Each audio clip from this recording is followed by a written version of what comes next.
Bekasi Kota bersama dengan DP3, KPAD Kota Bekasi, dan Apsifor merilis motif pelaku pembunuhan terhadap anak yang terjadi di KP Ciketing Selatan, Kelurahan Ciketing Udik, Kecamatan Bantar Gebang. Dari KPAD Bapak Nofrian Esos Emiko, yang saya hormati dari DP3A Dr. Angga Amin Amina MSI, yang saya hormati Pak Polsek Kasat Reskrim Polres Metro Bekasi Kota AKBP Muhammad Firdaus didampingi Kasih Humas Polres Metro Bekasi Kota AKBP Erna Ruswin Andari, Kapolsek Bantar Gebang AKP Ririn Sri Damayanti, dan Kanit DPA Polres Metro Bekasi Kota AKP Taman memberikan keterangan pers di Mapolres Metro Bekasi Kota Jalan Pangeran Jayakarta pada Jumat 6 Juni 2020. Kekerasan terhadap anak mengakibatkan meninggal dunia dan atau pembunuhan yang terjadi di Ciketing Udik, Kecamatan Bantar Gebang, yang mana menjadi korban adalah seorang anak inisial GH usia 9 tahun. Yang menjadi tersangka adalah tersangka inisial TS umur 61 tahun, alamat Ciketing Udik. Terkait dengan proses penyelidikan dan penyidikan yang dilakukan oleh tim penyidik bersama dengan tim Apsifor dan juga dari KPAD dan DP3A Kota Bekasi, tim gabungan menyimpulkan terhadap motif tersangka ada 2 motif dalam perbuatan tindak pidana yang dilakukan oleh tersangka DS. Yang pertama, tersangka DS melakukan tindak pidana pencabulan terhadap korban GH dalam kasus atau tindak pidana pencabulan. Ini motifnya adalah karena tersangka DS tidak bisa menahan nafsu birahinya karena sudah atau selama 7 bulan tersangka DS tidak melakukan hubungan suami istri. Motif terkait dengan tindak pidana kekerasan seksual, motif terkait dengan tindak pidana kekerasan terhadap anak mengakibatkan meninggal dunia dan atau pembunuhan. Tersangka DS untuk melakukan tersebut karena untuk menutupi perbuatan pencabulan yang dilakukan oleh tersangka terhadap anak korban inisial GH. Nah, ini 2 motif yang mana tim gabungan ini menyimpulkan terkait dengan tindak pidana yang dilakukan oleh tersangka DS. Sebagaimana keterangan tersangka, awalnya tim penyidik menanyakan alasannya dia melakukan tindak pidana kekerasan seksual dan atau pencabulan, dan kekerasan mengakibatkan anak meninggal dunia dan atau pembunuhan ini karena sakit hati dengan orang tuanya, itu tidak terfaktakan. Dalam artian pada saat orang tua datang, dalam ini bapak korban datangi ke rumah pelaku atau TKP, itu menanyakan si anak ini kalau tidak dia kenal dengan orang-orang dekat, dia tidak mungkin mengikuti atau mendatangi orang tersebut. Nah, seperti itu. Jadi itu tidak terfaktakan dan tidak masuk logika dari keterangan pelaku terkait dengan motif yang ditanyakan yang dijawab oleh tersangka. Demikian motif dari 2 motif tersangka DS dalam melakukan tindak pidana pencabulan dan tindak pidana kekerasan terhadap anak yang mengakibatkan meninggal dunia dan atau pembunuhan. Untuk persangkaan pasal masih tetap dengan hasil penyelidikan di awal sampai dengan saat ini, yaitu pasal 82 dan pasal 80 ayat 3 Undang-Undang RI nomor 17 tahun 2016 tentang perlindungan anak dan atau pasal 338 KUHP dengan ancaman pidana 15 tahun penjara. Selanjutnya tim dari Apsifor akan menyampaikan dan juga tim dari DP3A akan menyampaikan hasil dari pemeriksaan dari tim yang berkompeten. Dari awal kasus ini terjadi, kami sudah melakukan kolaborasi interprofesi bersama dengan Apsifor, DP3A dan KPAD Kota Bekasi. Alhamdulillah hari ini kami hadir bersama untuk melakukan rilis terkait dengan motif tersangka dan juga hasil dari pemeriksaan atau asesmen dari BP3A dan atau Apsifor. Dari hasil asesmen kami terakhir yang kemarin dari awal dan terakhir, memang kita melihat memang ada kondisi traumatik keluarga korban, terutama ibunya yang sangat terpukul dengan kejadian tersebut. Terlebih lagi tempat lokasi tidak jauh dari tempat kejadian. Bahkan kemarin kita sempat juga ke lokasi, bahkan ayahnya sempat bersama ayahnya, ayah almarhum itu korban. Bahkan ayahnya sendiri pun ketika membayangkan tempat tersebut dia masih sangat emosi dan sangat marah. Sebenarnya memang ada harapan yang sangat besar dari keluarga korban untuk memberikan hukuman seberat-beratnya, bukannya. Tapi kan kita tetap sesuai dengan prosedur hukum.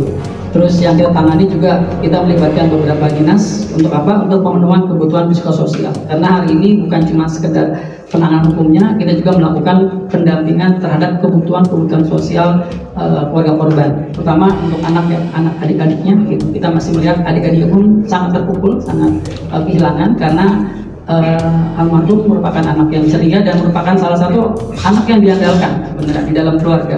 Jadi ketika anak itu harus bermain, maka almarhumlah yang akan membawa suasana bermain yang ada kayak gitu.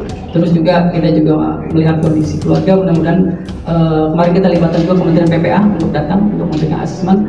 Terus kita lihat kita juga memberikan dukungan sosial. Mudah-mudahan juga kita akan membantu memberikan dukungan ekonomi dari dinas-dinas terkait. Kita ketahui bahwa kematian seorang anak dalam sebuah keluarga adalah suatu peristiwa yang sangat besar, dan peristiwa ini tentunya berdampak kepada keluarga, orang tua, saudara kandung, rekan-rekan, teman-teman dari anak korban ini. Oleh sebab itu saya mengajak mari kita berikan waktu kepada mereka untuk melalui proses duka cita yang memang tidak mudah ini. Ya. Pertama rekan-rekan media, kita hormati proses perkabungan, proses duka cita yang sedang dilalui, dan kemudian kita tentunya tadi Bapak dari KPRI juga sudah menjelaskan bahwa keluarga pasti mengalami dampak sehingga kita perlu dukung proses pemulihannya. Jadi kami dari Asosiasi Psikologi Forensik yang merupakan organisasi profesi yang menerapkan psikologi dalam upaya penegakan hukum, kami mengapresiasi apa yang sudah dilakukan oleh jajaran Polres Bekasi Kota yang dipimpin oleh secara langsung oleh Bapak Kasat Reskrim yang mengedepankan kolaborasi interprofesi dan juga mengedepankan bagaimana yang namanya scientific crime investigation, ya, pelibatan ilmu untuk mengungkap apa yang sebenarnya terjadi. Jadi itu saya pikir sesuatu hal yang sangat penting karena kita tahu juga bahwa dalam setiap kasus pasti ada kompleksitasnya, ada keunikan, ada kekhasannya. Dan kemudian kami Apsifor diminta untuk melakukan pemeriksaan psikologi forensik terutama pada tersangka. Beberapa hal yang dapat kami sampaikan bahwa yang pertama, secara umum kami menemukan bahwa tersangka fungsi mentalnya relatif baik. Hal ini artinya apa? Hal ini menunjukkan bahwa yang bersangkutan dapat kita mintai pertanggungjawaban atas apa yang dilakukannya. Yang bersangkutan memahami, mengetahui apa yang dilakukannya. Ini semua dilakukan dalam kondisi yang sadar penuh. Dia juga tahu apa konsekuensinya. Yang kemudian tindakan dilakukan akibatnya pada korban, dia pun mengetahuinya. Oleh sebab itu, hal ini menunjukkan bahwa yang bersangkutan memiliki kompetensi yang memadai untuk kita mintai pertanggungjawaban atas tindakan yang dilakukan. Lalu yang berikutnya saya pikir yang juga penting untuk disampaikan bahwa kami juga tidak menemukan adanya indikasi gangguan psikologis yang bermakna yang dapat mengurangi tuntutan kepada yang bersangkutan mempertanggungjawabkan tindakannya. Lalu yang terakhir saya pikir Bapak Ibu dalam upaya yang katakanlah dipimpin oleh Kasat Reskrim tidak hanya pada kasus ini saja, tetapi banyak pembelajaran dan insight yang perlu bagi masyarakat. Bahwa yang pertama, ketika kita bicara anak ini bukan di masyarakat tidak hanya urusan keluarga saja, tetapi kehadiran anak di masyarakat adalah urusan bersama. Jadi mari kita kedepankan kepedulian sosial, kita kedepankan perhatian pada anak-anak yang di lingkungan kita. Menjadi penting bahwa ketika orang dewasa di sekitar kehidupan anak melihat ada situasi rentan yang ada pada anak, maka kita harus kedepankan upaya pelindungan. Jadi bukan berarti bahwa ini urusan anak, urusan orang tuanya masing-masing saja. Itu yang pertama. Lalu kemudian menjadi penting juga bagaimana kita memastikan bahwa lingkungan sekitar kita adalah lingkungan yang ramah bagi anak. Karena anak membutuhkan lingkungan yang suportif dalam rangka tumbuh dan berkembangnya. Saya pikir itu yang dapat kami sampaikan. Pembelajaran dari kasus ini, sekali lagi, mari kita peduli kepada anak-anak di sekitar lingkungan kita. bahwa kemudian upaya untuk mengurangi resiko anak menjadi korban ini tanggung jawab bersama, tidak hanya tanggung jawab keluarga atau orang tua.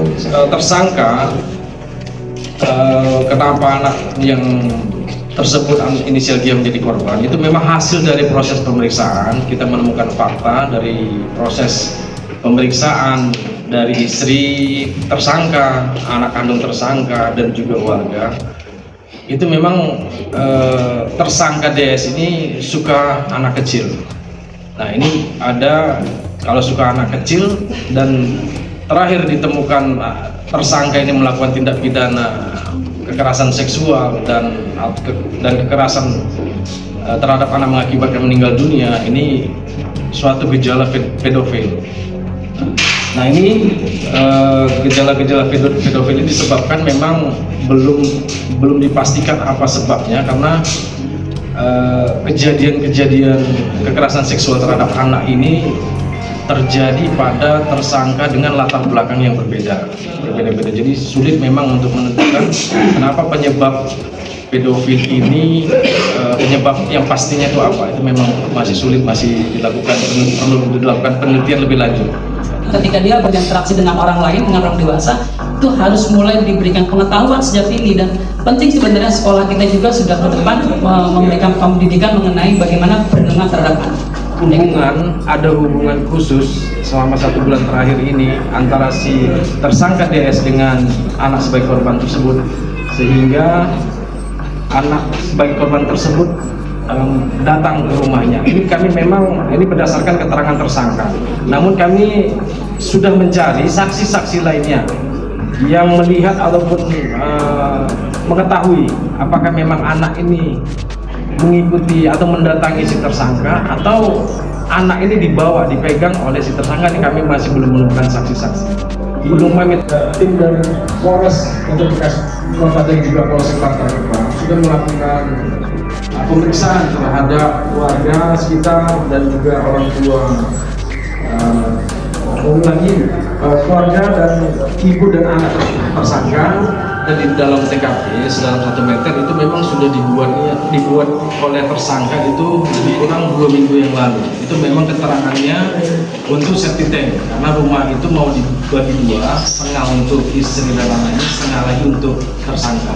Kami belum menemukan fakta bahwasanya lubang itu akan untuk menguburkan anak sebagai korban. Itu sudah dilakukan serangkaian penyelidikan dan penyidikan oleh tim gabungan Polres dan Polsek. Itu tidak terkait dengan tindak pidana yang terjadi, ya, tidak terkait dengan tindak pidana yang terjadi, yaitu yang dilakukan oleh tersangka DS. Karena sudah dilakukan pemeriksaan oleh saksi M. Awalnya saksi M kita BAP, dia tidak mengakui, akan tetapi setelah dilakukan pemeriksaan konfrontir, dihadapkan tersangka DS dan saksi M, itu saksi M mengakui dia sebagai dukun dan dia sebagai pemilik alat praktik dukun di TKP. Dan dukun yang dimaksud oleh saksi M ini adalah sepengakuan saksi M itu adalah dukun pengasihan, bukan dukun santet. Jangan. Bapak istrinya kemana, Pak? Istri udah berapa lama pisah sama istri saya dibawa orang itu sudah 7 bulan. Istri yang mana? Istri yang muda. Bapak suka marahin istri ya, Pak, kata tetangga-tetangga ya, Pak? Itu bukan marahin istri, karena dia nggak mau kan mengikuti perintah saya kan. Katanya ngancam pakai pisau waktu itu, pernah Pak? Cuma enggak. Bapak, Kenapa anak kecil Bang? Jadi Ngakunya Bang? bukan masalah itu, kita memang nggak berpikir ke sana. nggak ada niatan gitu, Bang? Bang, jatuh pembinaannya kepada si korban Bang. Kenapa? Apa yang Bang lihat dari korban Bang? Apa yang Bang lihat? Rajin aja. Rajin apa? Lihat dia rajin. Tapi sebelumnya suka memantau di dekat lokasi rumah itu, Bang? Saya selalu duduk aja ngeliat dia itu aja. Nggak ada niatan ya, Pak, buat bunuh? Ada lagi anak lain yang diincar? Nggak ada. Kasih apa aja, Pak? Iya. Ngasih apa aja? Pak, itu Kayaknya apa itu aja. Apa aja? Apa juga sering katanya Bang ya mantau di sana? Liputan dari Derap Detik.